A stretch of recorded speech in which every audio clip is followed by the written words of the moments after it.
Hey guys, hope you're having a great day. Welcome back to Module 8 of the Fast Track Training. In this module, we are going to talk about negotiation. The art of negotiation, how to negotiate on behalf of your client so you get the absolute best deal and terms for them. Now, negotiation is an art because there are certain ways that you can do it that are non-combative, and that's one of the things that I want to clear up right out of the gate. One of the misconceptions about negotiation is that it does have to be combative, that it has to be this side against this side coming in together to try to hammer out a deal. And those kind of verbs, hammer out a deal, can be misleading because if done correctly and done in the right spirit, negotiating does not have to be an adversarial thing. It doesn't have to be a you versus them. It is actually two sides sitting down to negotiate the terms, the price, the conditions, etc., so that you are serving your client in the best manner possible. Now, one thing you do need to understand is in real estate, when you are hammering out a deal or working out a deal, just about everything is negotiable. Price, terms of the contract, the closing date, the amount of the earnest money, the condition of the property, ultimately the repairs that are to be made. All of those things are points of negotiation in a deal. Now, it is your fiduciary responsibility to your client to get them the absolute best deal possible, which means the better you are at negotiating, the better off you will serve your client. So let's look at the different things from different points of view, from the buyer and the seller. The biggest point of negotiation in real estate, of course, is the price. You know, the seller wants to sell his home for the most amount of money possible, while the buyer wants to pay the least amount. So negotiating that price is going to be the first real point of negotiation you typically have. Now, if you are in a market like ours, that is very much a seller's market, there's not a whole lot of negotiation going on these days because there's a 20-year low in inventory. There's a housing shortage. If buyers want a home, they're pretty much going to have to do what the seller dictates. It is a seller's market right now, at least in our market. So there's not a lot of negotiating room. But let's talk about it. For example, let's pretend that we're not in an insane seller's market.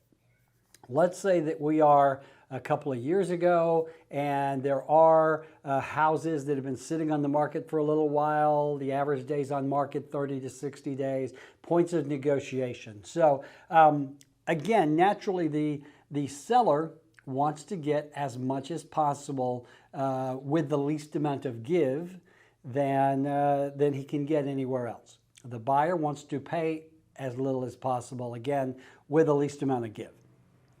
So there's the point of negotiation. Now, as an agent, it's your job to recommend to your client what they should offer. There is the point of negotiation. If the house is valued, let's say, at $250,000, well, if the house has only been on the market a few days, it's a little early to go in there and try to negotiate the price down. All right? Alternatively, if the house has been on the market for 30, 45 days, well, then maybe they are open to negotiating some on the price. So once you determine the price you're going to offer, well, then you can also negotiate on things like the amount of earnest money that your client needs to put down. Typically, on average, 1% is about what you're going to see with earnest money. In other words, if it's a $250,000 house, the amount of earnest money your client should consider putting down is 1% or $2,500. You may have clients tell you that they don't want to put down that much, that they want to do $100, $200, $300. Look, there's a reason it's called earnest money, because it shows how earnest the buyer is, how serious the buyer is. How much are they willing to put down will sometimes determine whether or not they even get the house. So that's a point of negotiating as well. You may submit an offer to a client for a $250,000 house. You may submit an offer for $240,000 with $1,000 in earnest money and a closing date 45 days out. Well, the seller may come back and not only negotiate the price. They may counter at, say, $245, but they might also counter that you put down $2,500 in earnest money. You follow the 1% rule. Again, everything is negotiable. A negotiation begins when one side presents an offer. Okay? Typically that side is the buyer presenting an offer to the seller. The seller's agent will then take that offer, go to the buyer, say, here's what we've been offered. If you want, we can counter. Here's where we should be. And then negotiating begins back and forth. Negotiations can also be things like where you're going to close. There may be an agent that prefers to close at a particular title company, and they put that in the contract, and again, that becomes a point of negotiation. It may be a point of negotiation about when you close. Okay, typically 30 to 45 days is normal, but it may be that you say part of the negotiation is, hey, we will close within 15 days, or we will close as quickly as title can get the job done. Everything is negotiable. It may be that the seller doesn't want to close that quickly. Maybe, let's say they're having a new house built and they need to remain in the house for 3 months after it closes. Well, that's a point of negotiation as well. Maybe the agent negotiates a deal where they lease back for a month or two. And of course, you got to negotiate the payments, the terms, everything is a negotiation. I want to think about it from the seller's point of view. Okay, naturally the buyer is going to make what we hope is a reasonable offer, but it may be a little low. If it comes through at asking price, great, we're good to go typically. But if it comes through low, that's when the seller is going to want to negotiate back and forth. So if you have a house that you've listed for $250, you get an offer for $240, perhaps you go back and negotiate it at $245. All right, and again, there may be other points to negotiate, but typically the price of the home is the big negotiating factor. All right, so keep that in mind. In real estate, everything is a negotiation. Price, earnest money, time to close, where to close. Of course, if, once a contract is in place, you're going to have a repair request.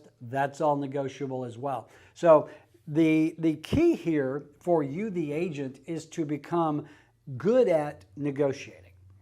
All right? It's the old, we used to call it the old Arab trader. If you watch any of the historical movies, you'll also see the marketplace, and they're just negotiating back and forth.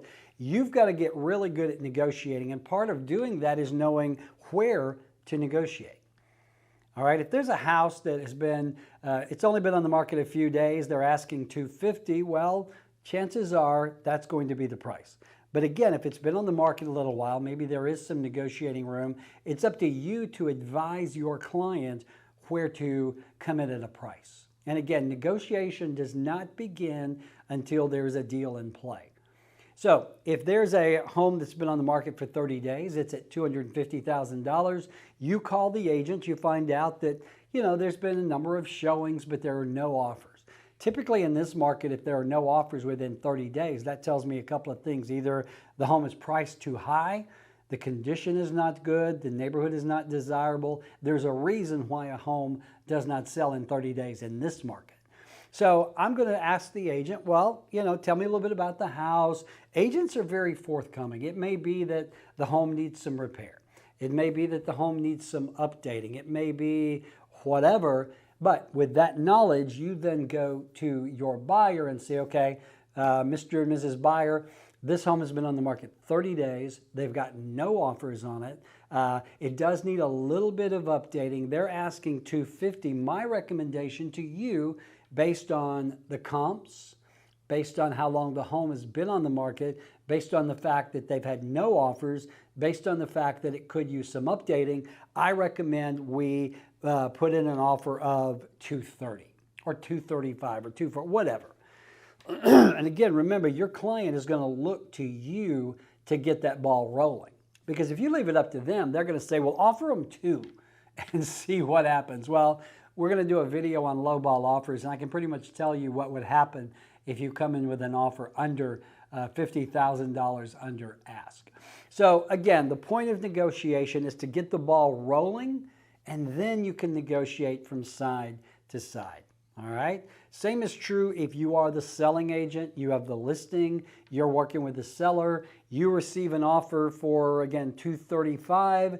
You will bring that offer, and then, Mr. Seller, we've been on the market about 30 days. We're getting some pushback on price, so we do have an offer here. It is at $235. We're asking $250. Rather than just outwardly reject that offer, I recommend that we counter. Or we accept. If your seller is ready to go and they're wanting to accept that, you let them. But I always try to get a little closer than that. Typically, the way that people negotiate is they will come down incrementally, expecting you to come back up by 50%. Meaning, if there's a house for $250, they offer $245, fully expecting you to meet them in the middle at $245. Okay? You can read books on negotiating. It's really fascinating the way the brain works. You know, they will offer you a price and then expect you to meet them in the middle. Well, sometimes if your house is $250 and they offer $2, you're probably not going to drop the price $25,000. Okay? Again, that's just the way a lot of folks' minds think. They're like, okay, they're asking $250, we'll offer $230, we'll settle in at $240. All right? But again, everything is negotiable. All those points are negotiable, but it's up to you to advise your client on the best route to take to get those negotiations going. All right? And again, remember how people like to negotiate.